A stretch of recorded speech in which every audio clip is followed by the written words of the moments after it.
शुक्लाम्बरधरं विष्णुं शशिवर्णं चतुर्भुजं प्रसन्नवदनं ध्यायेत् सर्वविघ्नोपशान्तये। शुक्लाम्बरधरं विष्णुं शशिवर्णं चतुर्भुजं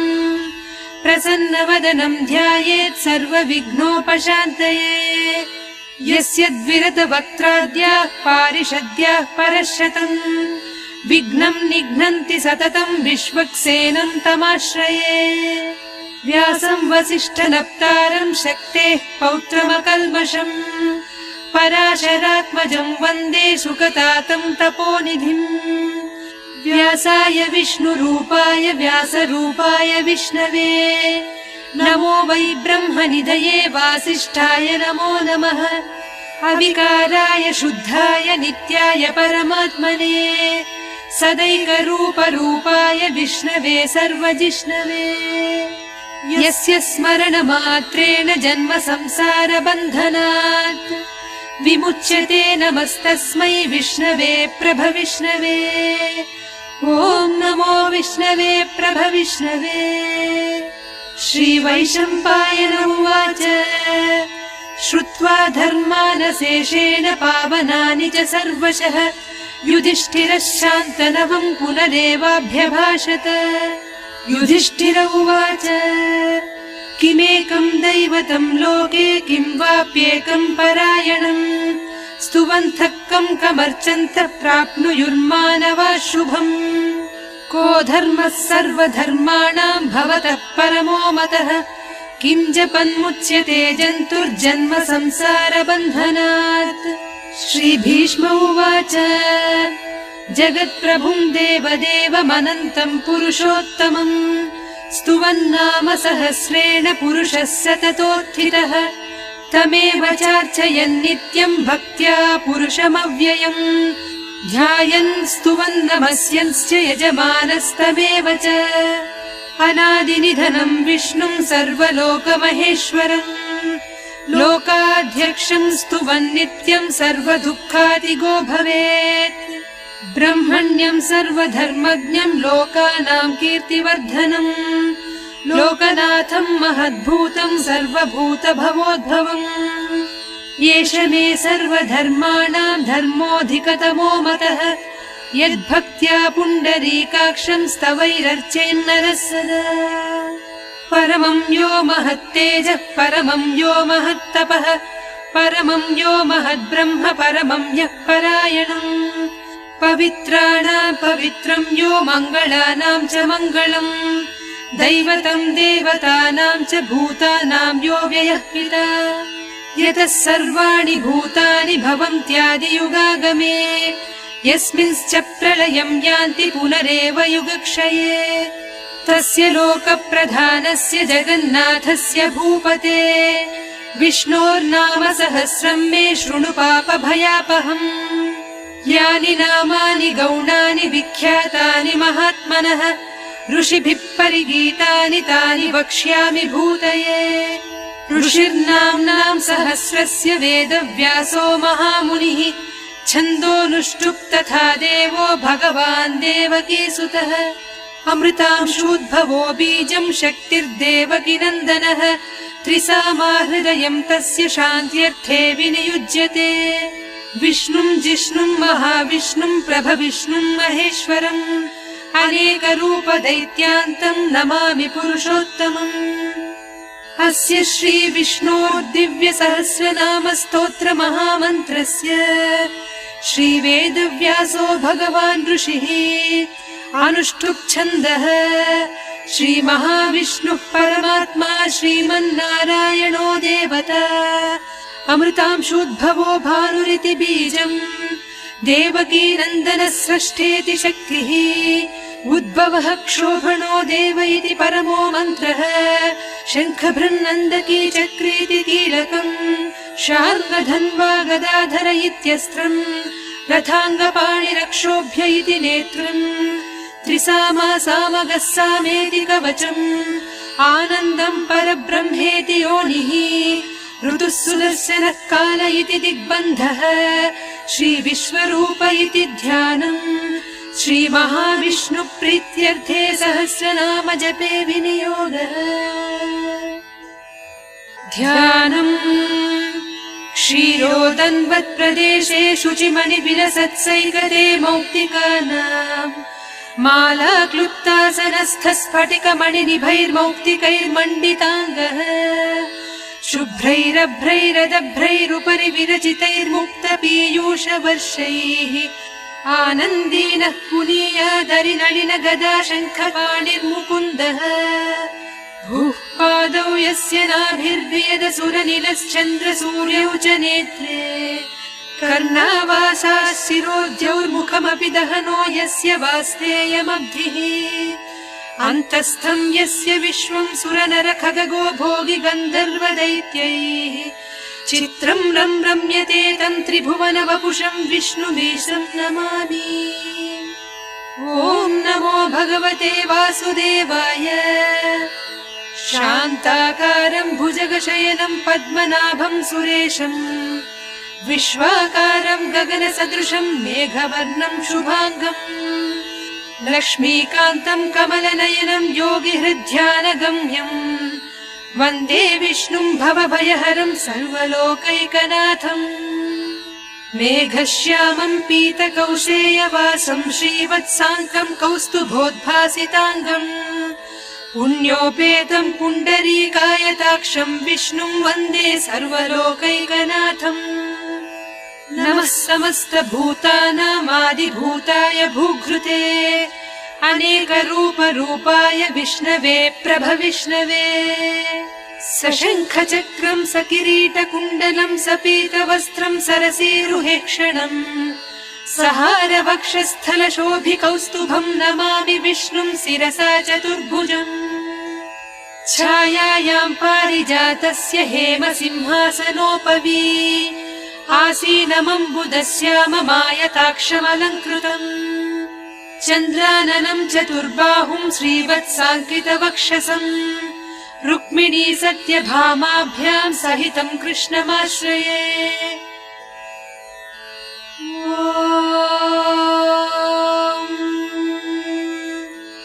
विश्वम् विष्णुर्वषट्कारो भूतभव्य भवत्प्रभुः भूतकृद्भूतभृद्भावो भूतात्मा भूतभावनः भूतात्मा परमात्मा च मुक्तानाम् परमागतिः अव्ययः पुरुषः साक्षी क्षेत्रज्ञोऽक्षर एव च योगो योगविदाम् नेता प्रधानपुरुषेश्वरः नारसिंहवपुः श्रीमान् केशवः पुरुषोत्तमः सर्वः शर्वः शिवस्थाणुर्भूतादिर्निधिरव्ययः सम्भवो भावनो भर्ता प्रभव प्रभुरीश्वरः स्वयम्भूः शम्भुरादित्यः पुष्कराक्षो महास्वनः अनादिनिधनो धाता विधाता धातुरुत्तमः अप्रमेयो हृषीकेशः पद्मनाभो वरप्रभुः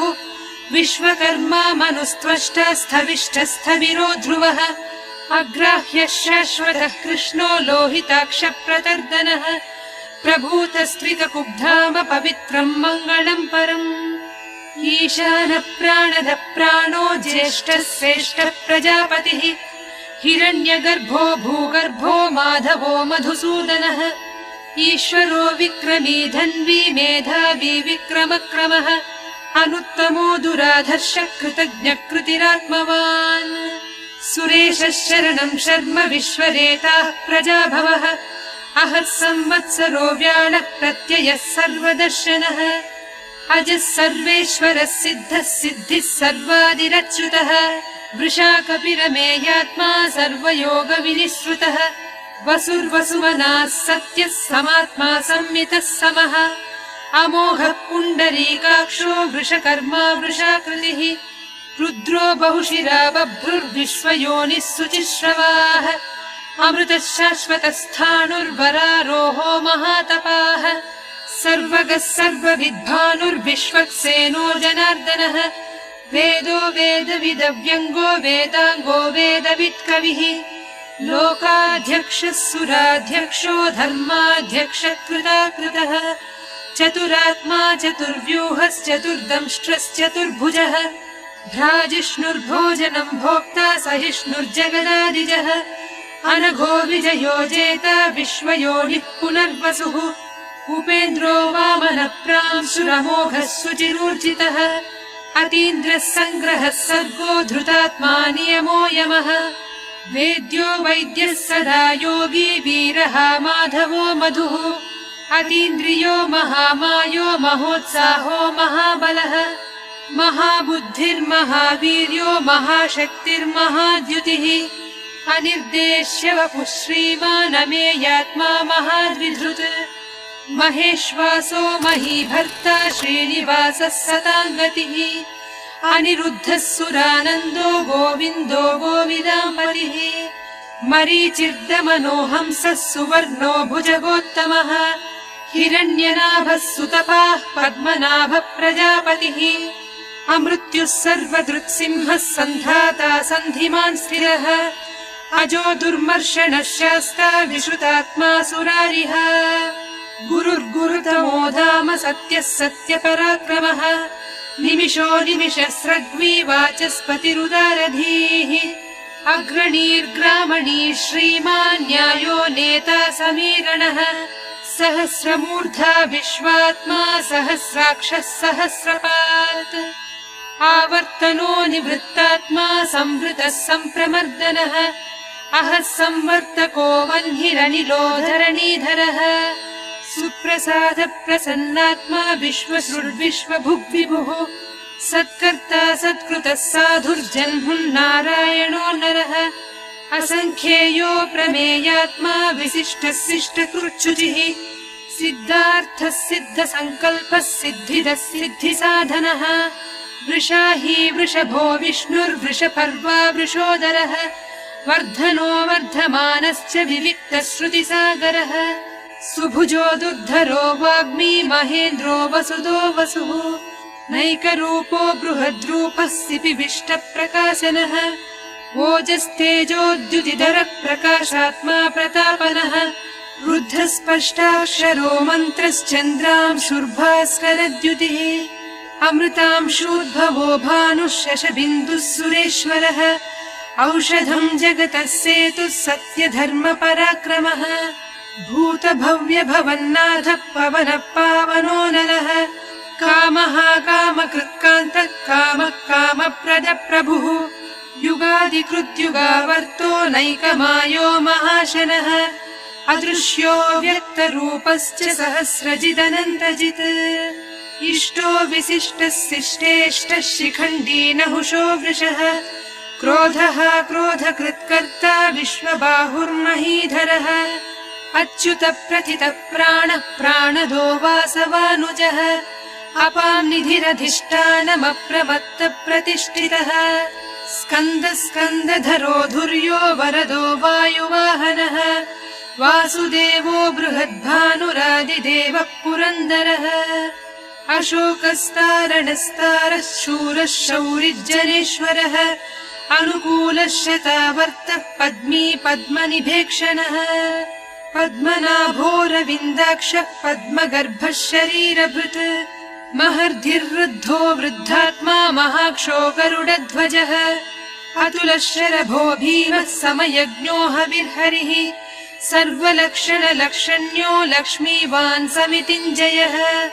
विक्षरो रोहितो मार्गो हेतुर्दामोदरः सः महीधरो महाभागो वेगवानमिताशनः उद्भवः क्षोभणो देवः श्रीगर्भः परमेश्वरः करणम् कारणम् कर्ता विकर्ता गहनो गुहः व्यवसायो व्यवस्थानः संस्थानस्थानदो ध्रुवः परर्धिः परमस्पष्टः तुष्टः पुष्टः सुभेक्षणः रामो विरामो विरतो मार्गो नेयो नयो नयः वीरः शक्तिमताम् श्रेष्ठो धर्मो धर्मविदुत्तमः वैकुण्ठः पुरुष प्राण प्राणद प्रणव पृथुः हिरण्यगर्भः शत्रुघ्नो व्याप्तो वायुरधोक्षजः ऋतुः सुदर्शनः कालः परमेष्ठी परिग्रहः उग्रः संवत्सरो दक्षो विश्रामो विश्वदक्षिणः विस्तारस्थावरस्थाणुः प्रमाणम् बीजमव्ययम् अर्थोऽनर्थो महाकोशो महाभोगो महाधनः अनिर्विण्णस्थविष्ठो भूर्धर्मयूपो महामखः नक्षत्रनेमिर्नक्षत्री क्षमक्षामः समीधनः यज्ञयुज्यो महेज्यश्च क्रतुः सत्रम् सताङ्गतिः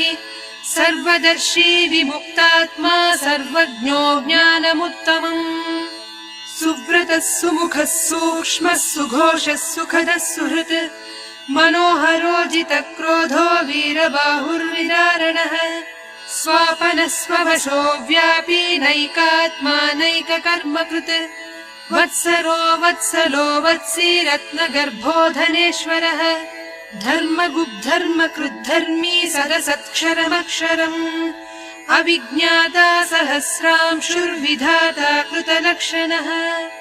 गभस्तिनेमिः सत्त्वस्थः सिंहो भूतमहेश्वरः आदिदेवो महादेवो देवेशो देवभृद्गुरुः उत्तरो गोपतिर्गोप्ता ज्ञानगम्यः पुरातनः शरीरभूतभृद्भोक्ता कपीन्द्रो भूरि दक्षिणः सोमपोमृतपः सोमः पुरुजित्पुरुषत्तमः विनयो जयः सत्यसन्धो दाशार्हः सात्वताम् पतिः जीवो विनयिता साक्षी मुकुन्दोमितविक्रमः अम्भोनिधिरनन्तात्मा महोदधिशयोऽन्तकः अजो महार्हः स्वाभाव्योजिता मित्रप्रमोदनः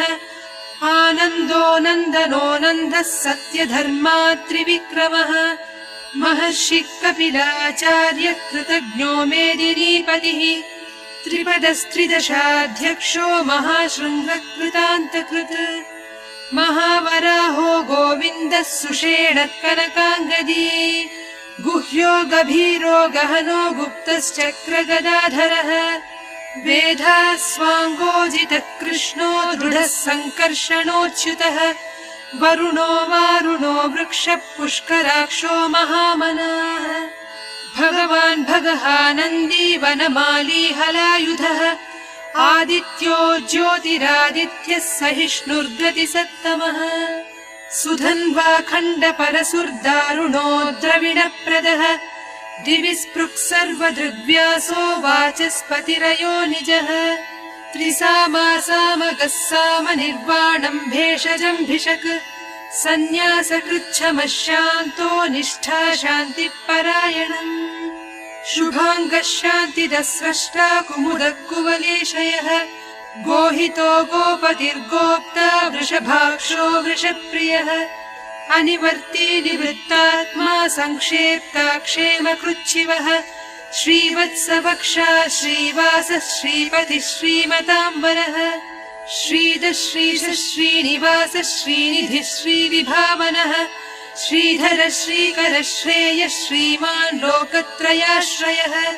स्वक्षः स्वङ्गः शतानन्दो नन्दिर्ज्योतिर्गणेश्वरः विजितात्मा विधेयात्मा सत्कीर्तिश्छिन्न संशयः उदीर्णः सर्वतश्चक्षुरनीशः शाश्वतस्थिरः भूषयो भूषणो भूतिर्विशोकः शोकनाशनः अर्चिष्मानर्चितः कुम्भो विशुद्धात्मा विशोधनः अनिरुद्धो प्रतिरथः प्रद्युम्नोमितविक्रमः कालनेमिनिहावीरः शौरिः शूरजनेश्वरः त्रिलोकात्मा त्रिलोकेशः केशवः केशिहा हरिः कामदेवः कामपालः कामीकान्तः कृतागमः अनिर्देश्य वपुर्विष्णुर्वीरोऽनन्तो धनञ्जयः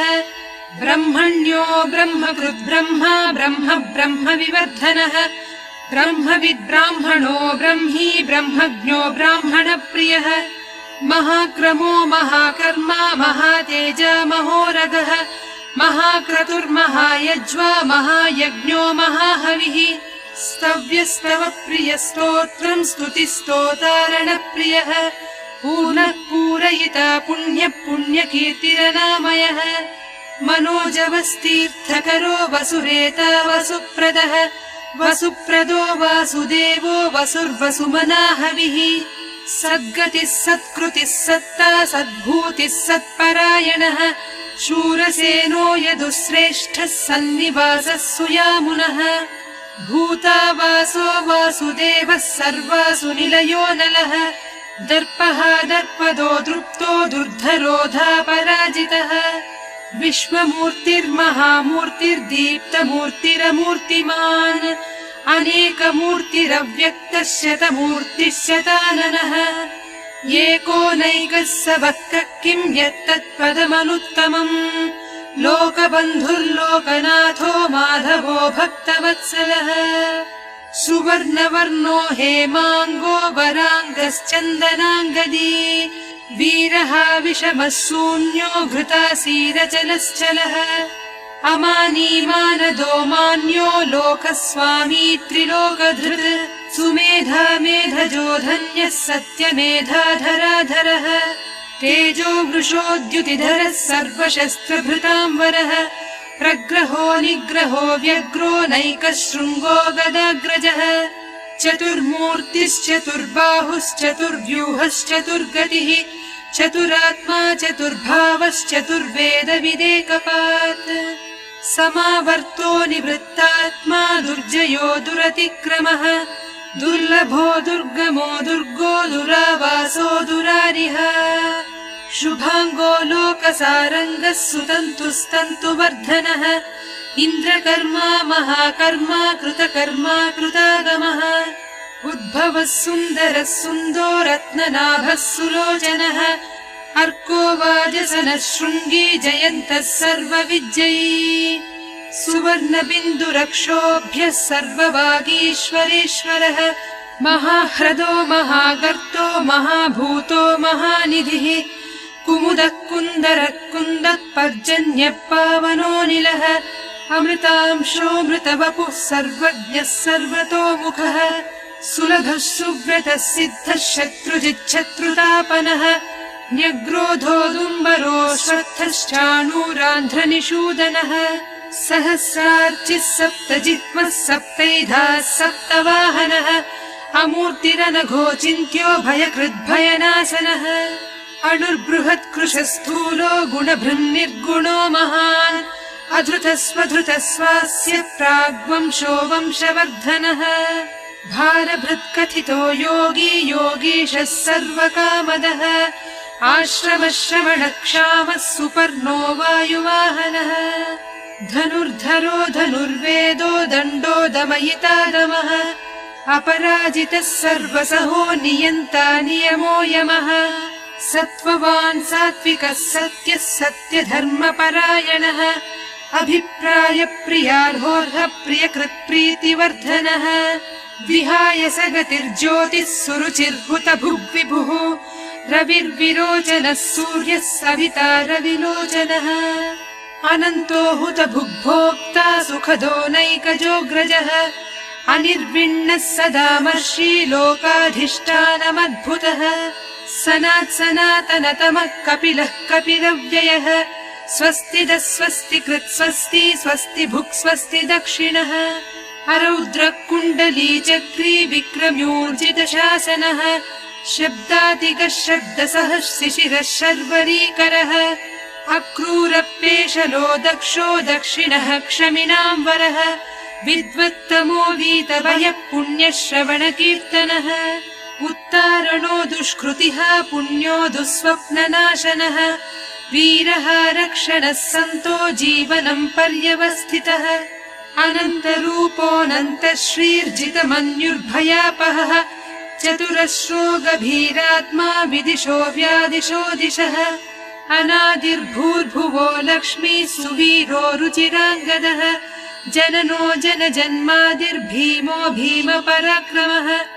आधारनिलयो धाता पुष्पहासप्रजागरः ऊर्ध्वगः सत्पथाचारः प्राणदप्रणवप्पणः प्रमाणं प्राणनिलय प्राणभृत्प्राणजीवनः तत्त्वं तत्त्वविदेकात्मा जन्म मृत्युजरातिगः भूर्भुवः स्वस्तरुस्तारः सविता प्रपितामहः यज्ञो यज्ञपतिर्यज्वा यज्ञाङ्गो यज्ञवाहनः यज्ञभृद्यज्ञकृद्यज्ञी यज्ञभुग्यज्ञसाधनः यज्ञान्तकृत्यज्ञगुह्यमन्नमन्नादयेव च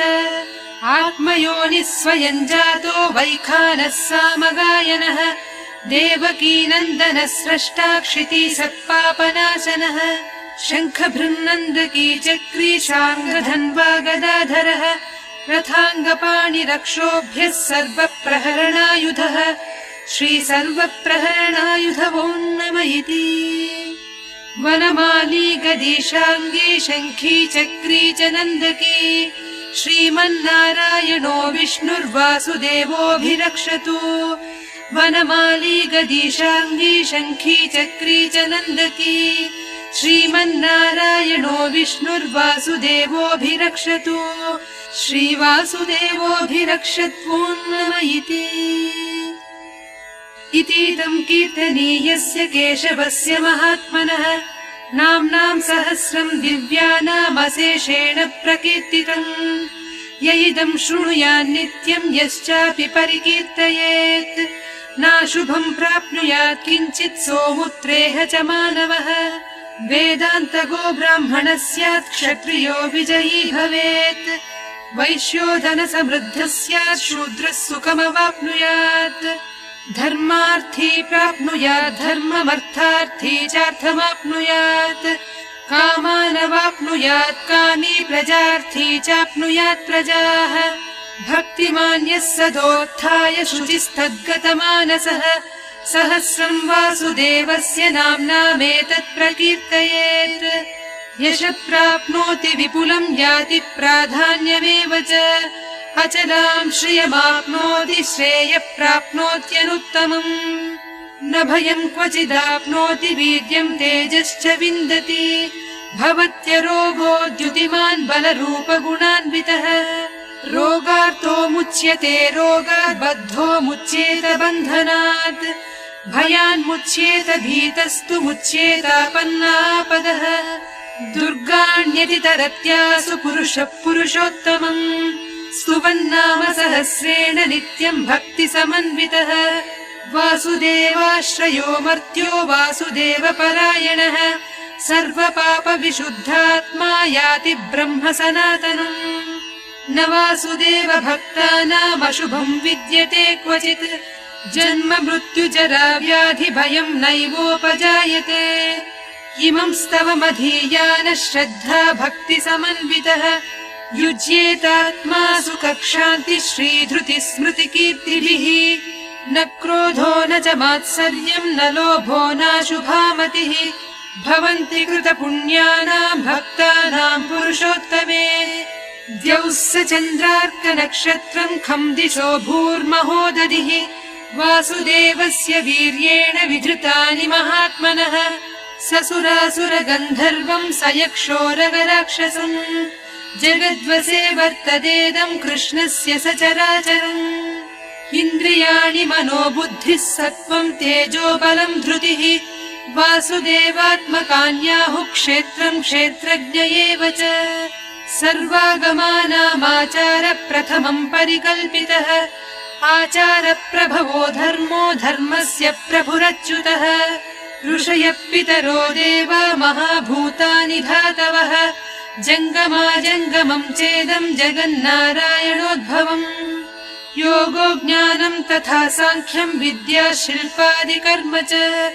वेदाः शास्त्राणि विज्ञानमेतत् सर्वं जनार्दनात् एको विष्णुर्महद्भूतं पृथग्भूतान्यनेकशः त्रीन् लोकान् व्याप्य भूतात्मा भुङ्क्ते विश्वभुगव्ययः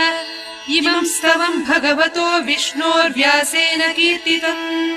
पठेद्य इच्छेत् पुरुषः श्रेयः प्राप्तुं सुखानि च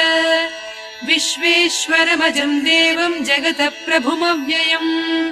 भजन्ति ये पुष्कराक्षं न ते यान्ति पराभवम् न ते यान्ति पराभवम् नम इति अर्जुन उवाच पद्मपत्र विशालाक्ष पद्मनाभसुरोत्तम भक्तानामनुरक्तानां त्राता भव जनार्दन श्रीभगवानुवाच यो मां नाम सहस्रेण स्तोतुमिच्छति पाण्डव सोऽहं सोऽहमेकेन श्लोकेन स्तुत एव न संशयः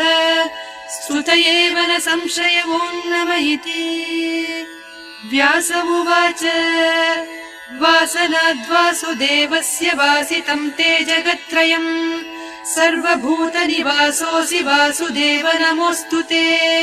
श्रीवासुदेव नमोऽस्तु तवोन्नम इति। पार्वत्युवाच केनोपायेन लघुना विष्णोर्नाम सहस्रकम् पठ्यते पण्डितैर्नित्यम् श्रोतुमिच्छाम्यहम् प्रभो। ईश्वर उवाच श्रीराम राम रामेति रमे रामे मनोरमे सहस्रनाम तत्तुल्यम् राम नाम वरानने। श्रीराम राम रामेति रमे रामे मनोरमे सहस्रनाम तत्तुल्यम् राम नाम वरानने। श्रीराम राम रामेति रमे रामे मनोरमे सहस्रनाम तत्तुल्यम् राम नाम वरानने। श्रीराम नाम वरानन वोन्नम इति। ब्रह्मोवाच नमोऽस्मरन्ताय सहस्रमूर्तये सहस्रपादाक्षि शिरोरुबाहवे सहस्रनाम्ने पुरुषाय शाश्वते सहस्रकोटियुगधारिणे नमः।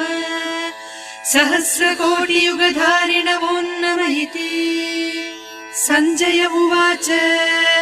यत्र योगेश्वर कृष्णो यत्र पार्थो धनुर्धरः तत्र श्रीर्विजयो भूतिर्ध्रुवा नीतिर्मतिर्मम। श्रीभगवानुवाच अनन्याश्चिन्तयन्तो माम् ये जनाः पर्युपासते तेषाम् नित्याभियुक्तानाम् योगक्षेमम् वहाम्यहम्। परित्राणाय साधूनाम् विनाशाय च दुष्कृताम् धर्म संस्थापनार्थाय सम्भवामि युगे युगे। आर्ता विषण्णाः शिथिलाश्च भीताः घोरेषु च व्याधिषु वर्तमानाः